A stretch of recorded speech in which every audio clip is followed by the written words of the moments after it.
ഓർമ്മകൾ ക്രിയേറ്റ് ചെയ്യുവാൻ വളരെ എളുപ്പമാണ്. മനസ്സിനുള്ളിൽ ഒന്നിനെക്കുറിച്ച് നാം ഇങ്ങനെ ഓർത്തുകൊണ്ടേയിരുന്നാൽ മതി.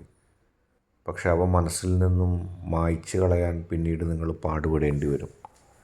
ജീവിതത്തിൽ കഴിഞ്ഞുപോയ ഓരോ സംഭവങ്ങളെക്കുറിച്ച് നിങ്ങൾ പലപ്പോഴുമായി ഓർമ്മിക്കും. പലപ്പോഴും ആ പഴയ ഓർമ്മകൾ നിങ്ങൾക്ക് സമ്മാനിക്കുന്നത് നഷ്ടബോധങ്ങളെക്കുറിച്ചുള്ള ചിന്തകളാകാം. നഷ്ടപ്പെട്ട ഒരുപാട് കാര്യങ്ങളെക്കുറിച്ച്, നഷ്ടപ്പെട്ട വ്യക്തികൾ, നഷ്ടപ്പെട്ട ധനം, ജീവിതത്തിൽ നഷ്ടപ്പെട്ട അവസരങ്ങൾ, ജീവിതത്തിൽ നേടാൻ കഴിയാതെ പോയ സൗഭാഗ്യങ്ങൾ, വ്യക്തികൾ, അവരുടെ ചിരികൾ, അവരുടെ ചിന്തകൾ, അവരുടെ സ്നേഹം, ഇതേക്കുറിച്ചൊക്കെ നാം ഇങ്ങനെ ഓർമ്മിക്കും. പക്ഷേ ഓർത്ത കാര്യങ്ങൾ പിന്നീട് മനസ്സിൽ നിന്ന് മായ്ച്ചു കളയാൻ നിങ്ങൾക്ക് കഴിയാതെ വരുന്നു.